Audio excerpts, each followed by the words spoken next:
नमस्कार साथियों, आज हम लोग इकोलॉजी यानी पारिस्थितिकी तंत्र के बारे में अध्ययन करेंगे। देख लेंगे कि हमारा वातावरण से संबंधित जानकारी सभी लोगों को रखनी भी चाहिए और इससे संबंधित बहुत सारे क्वेश्चन आते भी हैं। अब देखें कि स्टॉकहोम स्वीडन में 1972 में 5 जून को अंतर्राष्ट्रीय पर्यावरण सम्मेलन हुआ था। तब से अंतर्राष्ट्रीय पर्यावरण सम्मेलन के बाद से जो है अंतर्राष्ट्रीय पर्यावरण दिवस 5 जून को मनाया जाता है। फिर उसके 20 साल बाद जो है रियो सम्मेलन यानी पृथ्वी सम्मेलन रियो जेनेरियो में हुआ था।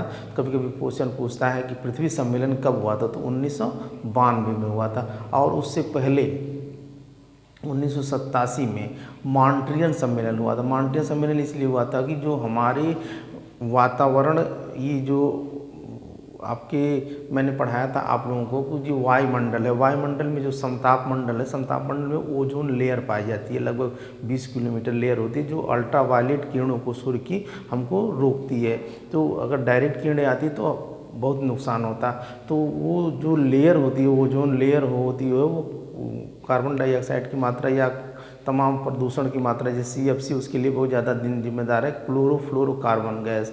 तो उसकी वजह से जो है ओजोन परत नष्ट हो रही, तो उस पर चर्चा हुई थी मॉन्ट्रियल सम्मेलन में आपके 16 सितंबर को। तब से जो है 16 सितंबर को ओजोन दिवस भी मनाया जाता है। फिर उसके बाद जो क्योटो सम्मेलन हुआ था 1997 में। 1997 में क्योटो सम्मेलन जापान में हुआ था और वो इसलिए हुआ था कि वातावरण में कार्बन डाइऑक्साइड की मात्रा बढ़ रही है, जिसे ग्लोबल वार्मिंग का नाम आप सुने होंगे।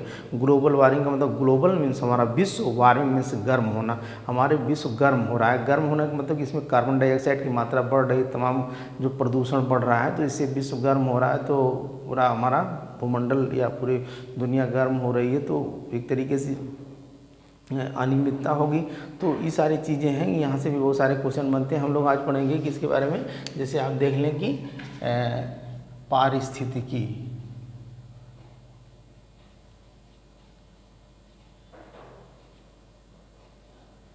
पारिस्थितिकी, इकोलॉजी। अब इकोलॉजी का एकदम सिंपल सी परिभाषा है, जो है इसको दिए थे अर्नेस्ट हैकल ने दिया था। अर्नेस्ट हैकल सबसे पहले हैकल जी बताए थे 1869 में। इन्होंने इसको बताया था कि जो वातावरण और जीवों के बीच के संबंध के अध्ययन को जो है इकोलॉजी कहते हैं। यानी किसके, वातावरण प्लस जीवों के बीच के संबंध के अध्ययन को क्या कहते हैं, इकोलॉजी कहते हैं, पारिस्थितिकी तंत्र कहते हैं। फिर इसी के नीचे आता है आपका इकोसिस्टम। यानी आप आज इसको कहेंगे परितंत्र। इसके बारे में इन्होंने बताया था A.G. टंसले जी ने बताया था। A.G. टंसले। ये कभी कोई क्वेश्चन होता है कि इकोलॉजी के बारे में किसने बताया था, तो हैकेल ने बताया था। और परितंत्र को किसने बताया था, A.G. टंसले। इन्होंने कहा कि किसी विशेष स्थान यानी इकोलॉजी के अंतर्गत ही परितंत्र आएगा, पारिस्थितिकी तंत्र के अंदर, के किसी विशेष स्थान पे जब वहाँ के वातावरण और वहाँ के जीवों के बीच का अध्ययन किया जाता है तो उसको परितंत्र कहते हैं। जैसे आप देखेंगे घास के मैदान का अध्ययन किया जाता है तो घास में कौन कौन से जीव हैं, घास का कैसा वातावरण है। समुद्र का अध्ययन किया जाता है तो समुद्र का कैसा वातावरण है, समुद्र में कौन कौन से जीव हैं, है ना। एक तरीके से किसी जंगल का किया जाए तो जंगल में, है ना। किसी तालाब का किया जाए तो तालाब में। तो इस तरीके से किसी विशेष स्थान पे जब वहाँ के वातावरण और वहाँ के जीवों का अध्ययन किया जाता है तो उसको परितंत्र कहते हैं। अब परितंत्र हो गया। परितंत्र की बात होता है कि जैसे मान लीजिए अब परितंत्र में कुछ कंपोनेंट्स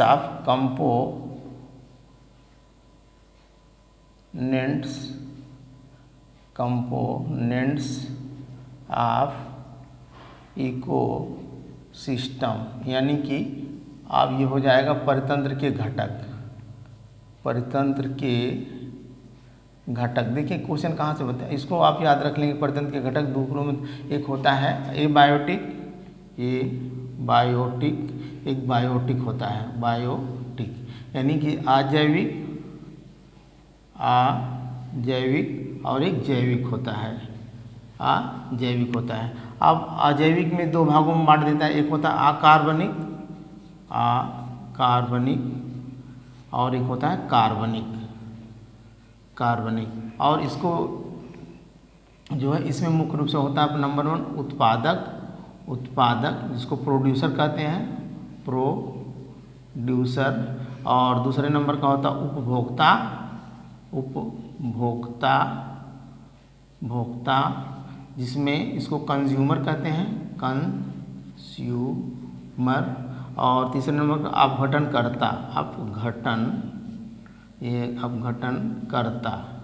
डिकम्पोजर।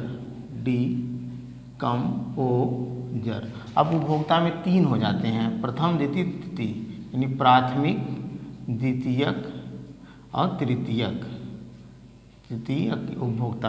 तो इसके बारे में हम लोग अध्ययन करेंगे। अब देखेंगे अकार्बनिक में हमारे जिसमें हवा है, पानी है, जल और जितनी भी एक तरीके से चट्टाने वगैरह हो। कार्बनिक में आपके जो है जैसे कार्बोहाइड्रेट हो गया, यानी कार्बोहाइड्रेट्स, प्रोटीन, वसा, खनिज लवण,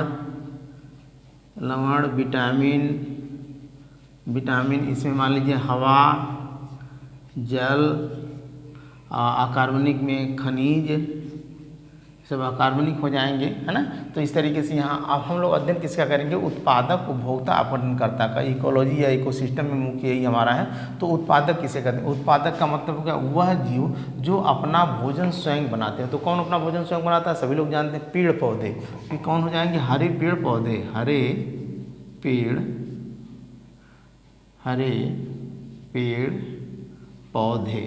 पेड़ पौधे जो अपना प्रकाश संश्लेषण की क्रिया में अपना भोजन स्वयं बनाते हैं। प्रकाश संश्लेषण क्रिया किसे कहते हैं? आप सभी लोग जानते होंगे। सूर्य के प्रकाश की उपस्थिति में पेड़ पौधों में जो क्लोरोफिल या पर्णहरित पाया जाता है, वातावरण की कार्बन डाइऑक्साइड गैस लेकर के और जल लेकर के फिर ग्लूकोज बनाते हैं और ऑक्सीजन गैस बनाते हैं। ऑक्सीजन गैस वातावरण में चली जाती है, जो शोषण क्रिया में हम लोग लेते हैं। तो ये हरे पेड़ पौधे क्या हो जाएंगे? उत्पादक हो जाएंगे या प्रोड्यूसर हो जाएंगे। फिर इस हरे पेड़ पौधों को शाकाहारी जो जीव होंगे वो प्रथम उपभोक्ता होंगे, जो इन हरे पेड़ पौधों खाएंगे।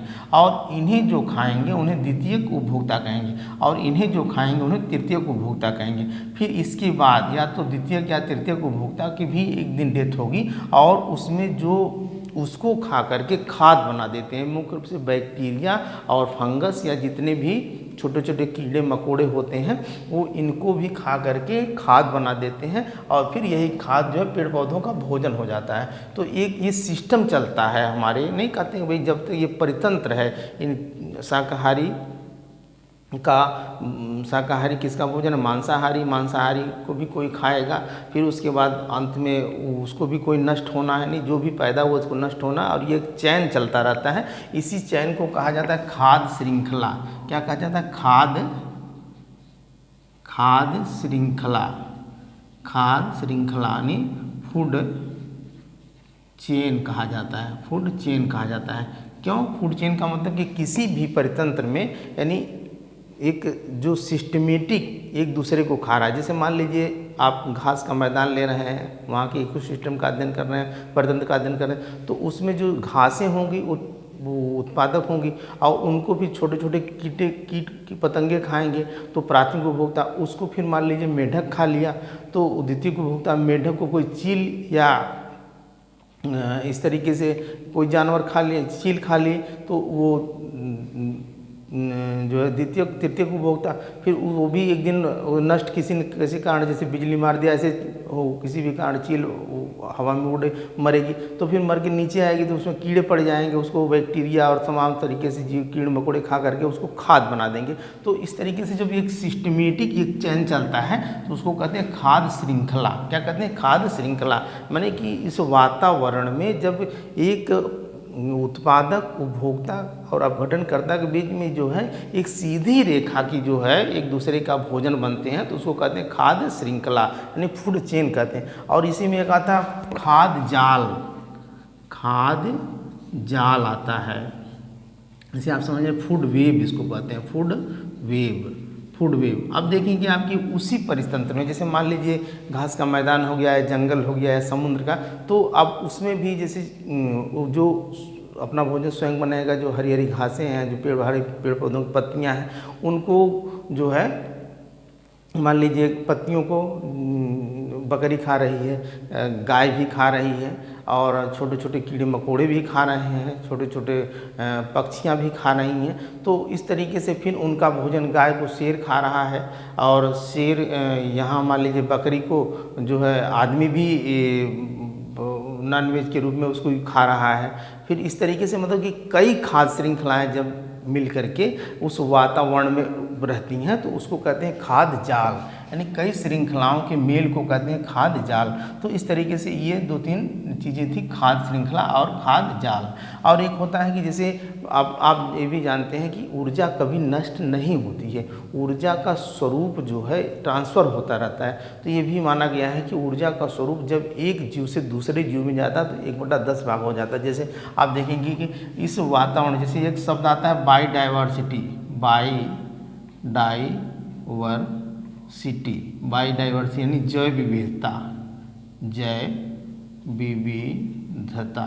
ये क्या आता है जैव विविधता? जैव विविधता का मतलब कि जिस भी पारिस्थितिकी तंत्र में, पारिस्थितिकी तंत्र के अंतर्गत आता है परितंत्र, वहाँ पे जितनी भी जैव विविधता होगी, जैसे पेड़ पौधे बहुत ज़्यादा होंगे, बहुत ज़्यादा जीव जंतु होंगे, एक दूसरे पे डिपेंड होंगे, तो वो बहुत अच्छा जो है जैव विविधता होगी। अब जहाँ भी वहाँ इसी एक की कमी होगी। अब देखेंगे कि ये भी होता है ना कि जैसे सबसे ज़्यादा क्या होंगे आपके उत्पादक होंगे, उत्पादक सबसे ज़्यादा होंगे, इस तरीके से ये बनता है, ये आपका उत्पादक होंगे, फिर उसके बाद ये आपके उपभोक्ता हो जाएंगे, फिर आपके ये अपघटनकर्ता हो जाएंगे। यानी इसकी मात्रा अगर 500 है, इसकी 100 हो जाएगी इसकी, तो ये प्राथमिक द्वितीयक तृतीयक, और मान लीजिए बैक्टीरिया वायरस तो बहुत ही ज़्यादा होंगे, लेकिन मेन रूप से उत्पादक और उपभोक्ता के बीच में जो है यानी इसकी संख्या ज़्यादा है। अगर मान लीजिए किसी जंगल में पेड़ पौधे बहुत कम हो गए, अब इसी का अगर उल्टा कर दिया जाए कि मान लीजिए जंगल में पेड़ पौधे जो बहुत कम हो गए, अब ये इसको मान लीजिए इस तरीके से कर दिया गया कि जंगल में पेड़ पौधों की संख्या बहुत कम हो गई, इतने ही पेड़ पौधे हैं, कितने हैं 100 हैं, और उस जंगल में जो उसको खाने वाले जानवरों की संख्या मान लीजिए 500 हो गई, तो क्या यह परतंत्र बैलेंस होगा? परतंत्र बैलेंस नहीं होगा। तो इस वजह से जो है परतंत्र को बैलेंस करने के लिए कि इकोसिस्टम का होना बहुत ज़रूरी है। हर जीव एक दूसरे का भोजन है, एक सिस्टमेटिक है, उसी सिस्टमेटिक को खाद्य श्रृंखला, और जब कई तरीके से वो एक दूसरे को तो खाद्य जाल कहते हैं। और ये भोजन जो है, जो जैसे मान लीजिए ये आपका उत्पादक है, ये उत्पादक है, ये उत्पादक, उसके बाद यहाँ मान लीजिए उपभोक्ता है, तो यहाँ से यहाँ तक जब ये जाएगी एनर्जी तो 1/10 हो जाएगी, 1/10 हो जाएगी ये। अगर मान लीजिए यहाँ आपकी 100 है तो यहाँ जाकर के कितनी हो जाएगी? 10 हो जाएगी। 1/100 का मतलब कि 10, 100/10 का मतलब ये 10 भाग हो जाएगी, 10 भाग। तो इस तरीके से ऊर्जा का पिरामिड भी एक सीधी रेखा में चलता है, संख्या का पिरामिड भी एक, संख्या ज़्यादा नीचे होगी तो वो जो है एक तरीके से चलेगा।